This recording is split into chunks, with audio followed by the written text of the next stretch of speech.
если говорить о ком-то из французов, и которых я очень люблю, то я, конечно, бы написал с огромным удовольствием биографию Франсуа Вийона. Франсуа Вийон, Монтень, Рабле. Извините, я уже, видите, французский не выучил, русский забыл, а уже пытаюсь Рабле. Вот это вот три моих любимца, я их очень люблю, если мы не говорим о 20 веке. И с удовольствием бы написал биографию любого из них, но есть кому этим заняться без меня. Наших людей много во французской академии литературной, они все это сделают и без меня. Вы знаете же, что секретарь французской академии, она русская, Элен Каррер. Я имя знаю, да, я не она, так слежу, русская, наверное, хорошо, как она вы. такая же русская, как Елизавета II, англичанка. То есть это такая высокопоставленная масонская семья. Ее отец русский, Понятно, из да. России, полугрузин, князь, он участник коллаборации. Он коллаборационист, его убили. Она с тех пор очень верно и преданно служит Французской Республике. Она секретарь академии, ее сын Каррер, он написал книгу «Биографию Лимонова», которому всегда помогали французские спецслужбы. Да. И он получил премию Гонкур вот за эту книгу. Вообще очень много людей, связанных с Россией, с русской культурой во Франции, во французской академии. Тот же Макин, он академик. Это вот человек, который бросил писать по-русски и начал писать на французском. И у него получается? У него получается, это вот такая классическая, псевдоклассическая как бы литература. На мой взгляд, это скучновато, но это хорошо написано, у него хороший русский язык. Он мне симпатичен скорее, как мне нравится его личная история. Он выдумал про бабушку или бабушку француженку, которую там сослали в ГУЛАГ, где она там замерзла под клюквой. А на самом деле он просто сын учительницы французского, который всю жизнь мечтал жить во Франции. Мне очень симпатично вот это русское самозванство в нем, знаете. Ну, опять же, Гарри вспомните, да и кого угодно. Я растекся мыслью, простите. Вийон, Рабле, но все-таки больше Вийон. Я тоже очень люблю, меня очень волнует эта его история последних дней, лет его жизни. Куда он пропал. Для меня это загадка. И вот для меня русская литература — это такой Франсуа Вийон, который ушел из Парижа, его изгнали. Где он, что он, как он кончил, никто не знает. Я надеюсь, что он еще где-то жив, ходит по дорогам. Еще ходит. Беспокойной Франции. Да, если говорить об уходе, вопрос такой. Лев Толстой ушел из дома и превратил свою смерть в очередной миф о Толстом. А на что готов Владимир Лорченков ради создания мифа о себе? На какую жертву? Когда ты создаешь миф специально, нарочито, у тебя не получается. Это должно происходить естественно, да? Да. При этом ты поступаешь там как артист. Ну вот, например, я там пришел на интервью с большим плюшевым медведем. Это я сделал как артист. У меня не было цели шокировать там кого-то. Ну вот просто мне вот взбрело в голову, и я так поступил. Может быть, подсознательно, там, это попытка какой-то карикатуризированный миф создать. Опять же, это элементарная мера предосторожности, потому что я русский, русскому нужно быть вдвойне осторожным, да? Потому что взять с человека, который приходит на интервью с большим плюшевым медведем в рост человека? Понятно, что он полубезумен. Поэтому бессмысленно требовать от него какой-либо ответственности за все его там пасквили, памфлеты. Да, это ужасно. Бедный, несчастный артист. Я никогда специально ничего не делал. Если я что-то делал такое, если я совершал кульбиты, это было даже до того, как я начал писать книги, то это дело просто по велению души. Да, может быть, я в глубине души там частично безумен, и мне нравится это. Может быть, нет. Но в любом случае, я бы не говорил о Толстом, что он пытался сотворить миф. Мне кажется, он просто нет, конечно, нет. Но имеется в виду, что то есть как бы он своей жизнью как бы его сделал. Понятно, что ты не можешь это повторить, но это было тяжело, ему 83 года, он пошел там, шапку это потерял. Он просто поступил как неумный человек. Он хотел там раздать все имущество крестьянам или народу, там, а семья была с этим не согласна, и он ушел от них на полустанок. Да, замечательно, но тут есть небольшой минус. Он раздал все чужое имущество. Нет, это, понимаете, он аристократ, и он свое имущество не заработал сам. Задача аристократа, беда русской аристократии в том, что она забыла. А задача аристократа не в том, чтобы все раздать.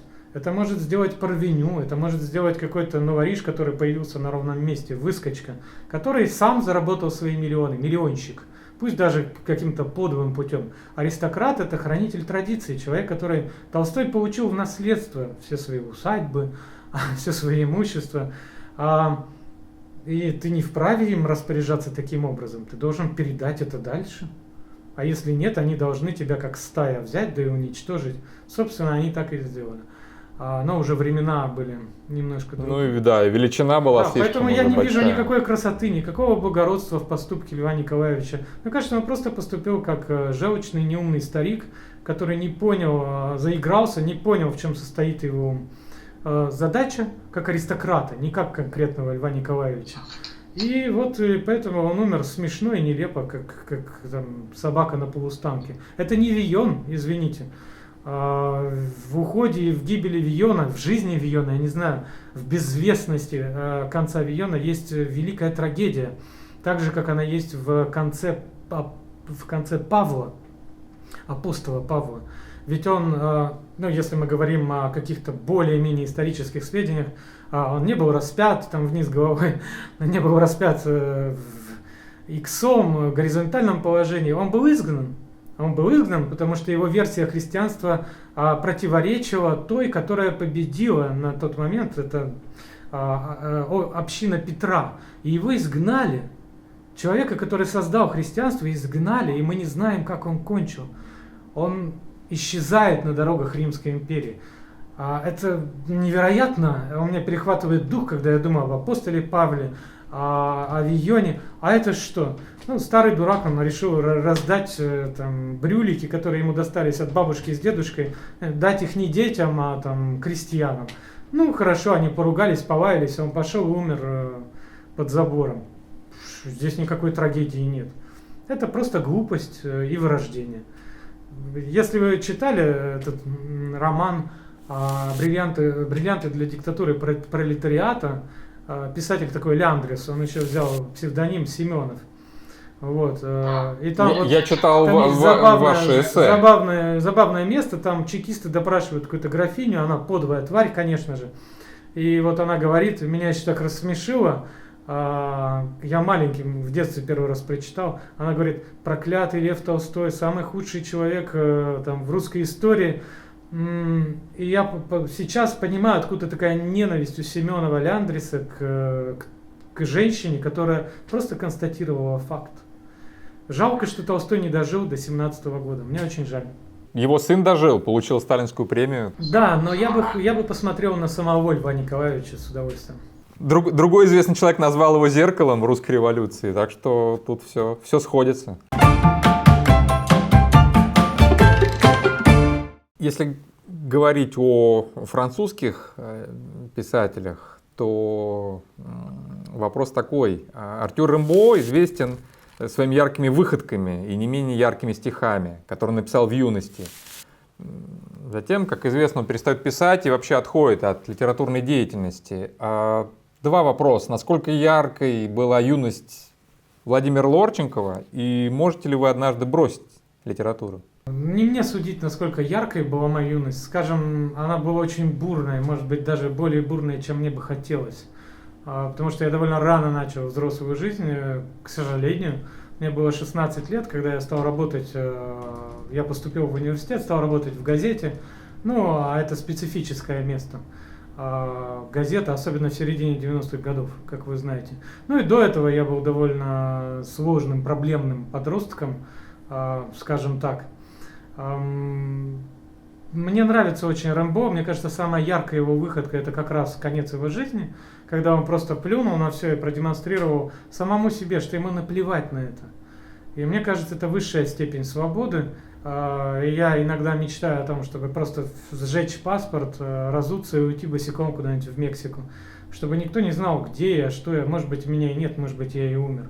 Это прекрасно, и мне кажется, это по-настоящему артистический уход. И тут я возвращаюсь к апостолу Павлу, Франсуа Вийону и другим выдающимся артистам. Как литератор, нет, я себя в юности ничем, кроме тех вот надежд, которые я подал и оправдал, как мне кажется, я не проявил, потому что все-таки свои лучшие романы я написал довольно в сознательном возрасте. Ну, у меня был стиль, я писал прекрасные рассказы, там 1/5, потому что их много писал, вы не можете писать каждый рассказ очень хорошо. Я написал в 14 лет довольно хороший фарс, так он и называется, фарс «Иисус из Сан-Тропе».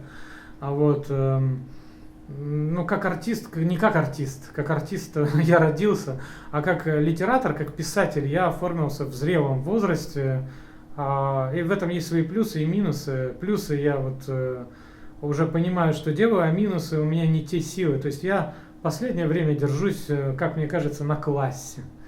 На классе, на заимствованиях, на том, что я пью кровь других писателей, там, молодых, старых и не очень. Ну, в свое оправдание скажу, что это не кровь девственниц, а кровь мертвых французов и мертвых русских, потому что я переоткрываю для себя русскую классику. Ну, время расцвета моего миновало, это факт, потому что мне 42 года. А после 25 вы умираете. Но в то же время я вот где-то в 30 лет, ну скажем так, в возрасте 30 я написал свою трилогию, как мне кажется, очень значительную. Я называю молдавской, но в кавычках. Это вот 3 романа. Все там будет, табор уходит, последняя любовь лейтенанта Петреску. Это моя Макондо. Я рассказываю формально о жизни маленькой какой-то деревушки молдавской. На самом деле я говорю о каких-то вечных вещах. И вот недавно поставили пьесу во Франции по этой трилогии. Причем заменили просто молдавскую деревушку на французскую. Вот в этом депрессивном угольном регионе, который рядом с Бельгией. И вот ничего не изменилось, потому что речь о вечных вещах, которые присущи всем. Вот я ее сумел сотворить этот мир. После этого я написал вот уже во взрослом возрасте свой отличный роман. Последний, как мне кажется, очень хороший, «Таундаун», «Царь горы». Но опять же это на допинге написано, потому что я написал его в эмиграции. Это вот такой выплеск энергии, я мобилизовался. Не думаю, что с тех пор я создал что-то вот по-настоящему вот настолько значительное. Ну, может быть, потому что я говорю о художественной прозе, не о документальной. Документальной, да, я перевожу, есть сборник эссе. Может быть, я еще что-то и напишу. Сейчас я написал очень хорошую сатирическую книгу, но это опять же допинг. Я там использую трюки, которые уже работали в предыдущих книгах. Это роман о Карельской Народной Республике, который возникает на обломках Российской Федерации. Ну, формально это роман. Ваш последний роман. Да, формально это роман о регионализме, о том, что происходит во всем мире на самом деле. Но на самом деле это роман об одиночестве, о цикличности истории, о том, что жизнь это схватка, в которой неизбежный конец только один, это поражение. Вот. Об этом все мои книги. Я не говорю о том трэше коммерческом, хотя даже те были написаны довольно неплохо, которые вот выходили рано. Кстати, в редакции Шубиной. Вот. Наверное, она локти грызет, что вот мне заплатили деньги тогда за те жанровые романы. Вот. Почему грызет? Ну, я шучу. На самом деле, я не думаю, что эта женщина обо мне думает так же, как и я не думаю о ней. Я могу вспомнить о ней в контексте там, рассуждения о том, что происходит с книгоизданием в Российской Федерации, да и вообще в мире. Но так как о человеке я о ней не думаю. Думаю, она хороший человек. Наверное. Ну, или, скажем так, она хороший человек, который поступает подло, потому что ее к этому, наверное, вынуждают обстоятельства. Никто не поступает подло просто потому, что ему нравится быть подлецом. Люди не настолько плохие. Другой известный российский писатель Сергей Шаргунов женился на праправнучке Льва Толстого. А насколько брак Владимира Лорченкова помогает ему в карьерном росте? Я уже рассказывал этот анекдот неоднократно, когда вспоминаю Сергея, я вспоминаю этот анекдот, и все время хочу попросить у него крем от морщин, потому что Сергей потрясающе выглядит, хотя мы ровесники, он выглядит намного моложе, чем я. Ну, кроме шуток, я с ним лично знаком. Опять же, он хороший человек, который просто поступает так, как велят ему обстоятельства, он не желает с ними бороться. Я говорю сейчас не о браках, это не мое дело. У него была прекрасная первая жена, прекрасная вторая жена, третья. Это известный очень анекдот про то, что первый раз нужно жениться на русской, бешеная любовь, второй раз на еврейке, связи, а третий раз на молдаванке, потому что она очень хорошо похоронит. И вот я решил начать с конца. Я женился на Ирине Александровне Савоськиной, моей горячо любимой супруге, ну как молдаванке по гражданству, на самом-то деле она русская. Вот. Живем мы долго, надеюсь, счастливо, все время по-разному. Мне кажется, я женился правильно. Моя жена интересуется литературой только как читатель, это очень важно. Потому что когда у писателя супруга вовлечена во все это, возникает неприятная... Ненужная интерференция. Да, все это выглядит некрасиво, все это выглядит так, как вот выглядело, когда Сергей был женат вторым или третьим, я уже сбился, браком на дочери совписа Козловой. Хотя она тоже, наверное, человек хороший, но это вот такое производит удручающее впечатление. Вот. Ирина просто очень много читает, она читает и на французском, и на русском, и она дает мне какие-то, ну не то чтобы советы, я всегда могу спросить ее мнение. Я знаю, что она скажет то, что она думает, я знаю, что я абсолютно все равно, состоюсь ли я, я состоялся уже, все равно будет ли у меня успех в мещанском его понимании. Она вот взяла меня такого, какой я есть. Это было еще до того, как я начал по-крупному играть в литератора. Я играю в литератора, я до сих пор не уверен, писатель ли я. И я надеюсь, что вот мы вместе и умрем когда босиком, без обуви уйдем в Мексику. Хотя она все время отнекивается от моего предложения. Не хочет, ей это не греет ее это, да? Да, а что касается Сергея, то да, я бы не отрицал. Он ведет себя как аристократ на самом деле, да. То есть, да, вот он женился, понятно, что это дает ему определенные преимущества. Ведь его тесть Толстой, глава Совета по культуре при Путине, а предыдущий тесть был там, я уже забыл кем, главой какого-то союза писателей. Да, и это дает ему определенные преимущества, и он ими пользуется. Но в то же время нельзя отрицать и какой-то личной его заинтересованности, да. Но я думаю, тут все совпадает, и личное, и деловое. Да, конечно, так же, это как всего лишь аристократы. такое, Ну да, вот вполне могут король и королева друг друга любить. Я прошу отметить в протоколе, что я сравнил сейчас Сергея Шаргунова и его супругу, дочь главы Совета по культуре при Путине Толстого, с Изабеллой и Фердинандом, королями Кастильскими и Арагонскими. Поэтому, ну вот так вот он. Смог ли бы я так жениться? Наверное, нет, потому что у меня плохая или хорошая черта. Я вот люблю в последний момент переворачивать стол. Может быть, это что-то психологическое. Ну вот я люблю взбрыкнуть. Никогда я не смог себя заставить, даже когда это в моих интересах. Часто в ущерб себе поступаю. И я пытаюсь себя заткнуть буквально душу, но в самый последний момент это сильнее меня. Может быть, это и плохо, но нет, поэтому нет, не смог бы. Но если Ирина разрешит, и я могу принять мормонство и жениться на всех бывших женах Сергея Шаргунова. Если, конечно, он мне это разрешит. Да. Почему нет? Почему нет? Но главное, разрешит ли Ирина. Вот в чем. Вот в чем загадка. Да. При этом я все это говорю, у меня нет препятствие. никакого желания это делать, просто вот по-товарищески, помочь коллеге. Вот. У меня в руках книга, которой еще нет даже у вас. Я сейчас покажу ее моим читателям.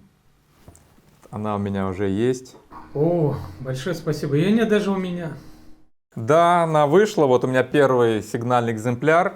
Вот. Я знаю, что она публиковалась на Патреоне. И мы знаем известную историю о том, что Федор Михайлович Достоевский публиковал свои романы частями, получал частями гонорары. И, в принципе, история с Патреоном ваша, да, когда вы размещали глава за главой, тоже, где-то напоминает эту тему. Здесь вот вопрос о Патреоне. Можете ли вы, как писатель, существовать на донаты с Патреона, на донаты ваших подписчиков и читателей? Ну, с учетом того, что я живу в Канаде, ну, наверное, нет, не могу. В то же время это очень важно для меня, потому что, как мы все знаем, электронные книги, бизнес, связанный с электронными книгами в России, это пока что дикое поле. Надеюсь, когда-нибудь это кончится, но пока нет. А с чем дикость связана? Я не знаю, с чем это связано. Их воруют. То есть любая книга, которая появляется в электронном виде в издательствах вроде Эксмо там, или АСТ, что в принципе одно и то же, или любом другом, она на следующий же день появляется в бесплатной библиотеке. Что с этим делать, я не знаю. Наверное, это не мое дело и не моя компетенция. Вы же теряете как автор от этого. Да, разумеется. Я очень, к сожалению, очень сильно теряю. Но что поделать, такова жизнь. И вот я решил попробовать, я стал публиковать свою электронную книгу. По сути, я продаю электронную книгу на Патреоне. И я могу уже отчитаться перед высоким собранием для протокола. За год я получил за роман, который писал год, то есть за Патреон. Если считать там в авторских листах, я публиковал просто один роман в течение года. Я заработал около 12 тысяч долларов. Это $1000 в месяц, не то чтобы много, но этого достаточно для того, чтобы я не работал 1-2 дня в неделю. По сути, я компенсирую себе свою зарплату. Да? Я могу работать 4 дня, могу 5. То есть это окупает мой литературный труд. Мне это нравится. Но при этом мне нужно заплатить налоги. И это единственная возможность заработать на электронных книгах. Все остальное воруется, и что с этим делать, как я уже сказал, я не знаю. Буду ли я использовать Patreon? Да, конечно, потому что средний гонорар за роман, который я получил от своих читателей, это вполне себе в 6-7 раз больше, чем гонорар за роман в Эксмо. Эксмо платит сейчас даже больше. Эксмо платит около $1000 за роман. За роман? А авторские отчисления за тиражи? Никаких перечислений нет, потому что все же украдено в электронной библиотеке. То есть мы не знаем, кто виноват, но мы знаем, что делать. Не отдавать книги в Эксмо. Вот. Ну и в любую, получается вообще издателю, потому что монополия же на книги в России. Вот. А вот так я, получается, получил гонорар в 12 раз больше, чем платят за роман в России. Это странно, потому что вот у меня есть две книги. Там редакция Шубиной, насколько я слышал, платит 2000. Да, я получил вот по $1000 за эти романы. Причем последний, там, если не ошибаюсь, он издан с ошибкой в названии. Копия царя Соломона. Царь должен быть большой, а... Они все сделали единым, да? Да, вот такой вот советский стиль работы, да.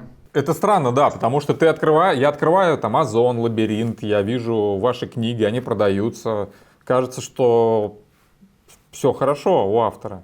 Нет, хорошо, когда продаются переводы, да. Несмотря на то, что вот у меня во Франции уже лет 5, по-моему, ничего не выходило, я до сих пор получаю там время от времени какие-то, суммы, не огромные, но по сравнению с российскими довольно существенные.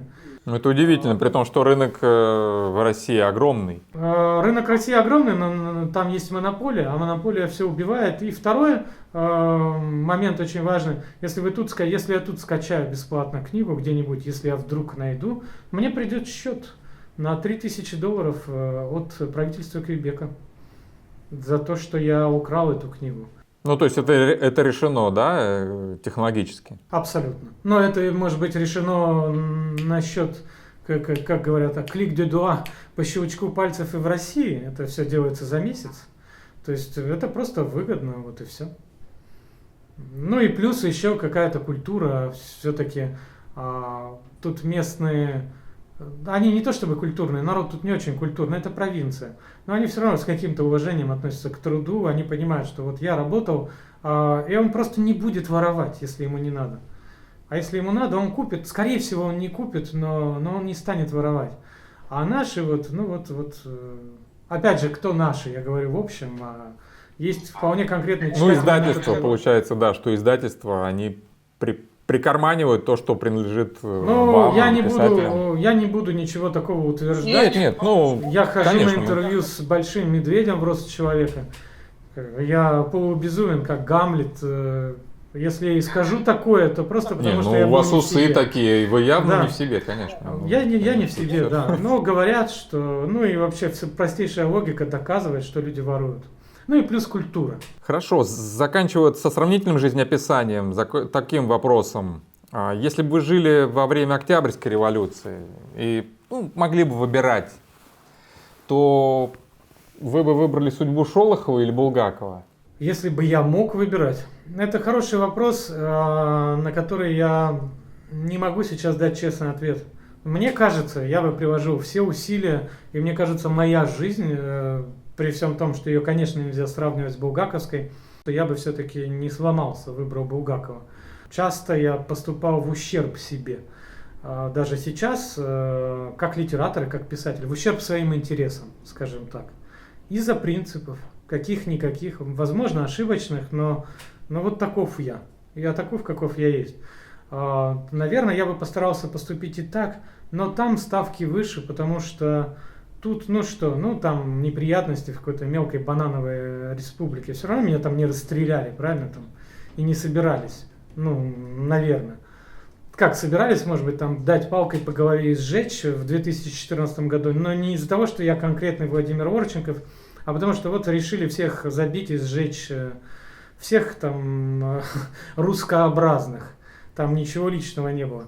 Тут, написал я там роман довольно едкий, сатирический и про Квебек, там, и про, какие неприятности, что они там в Совет по искусствам не возьмут.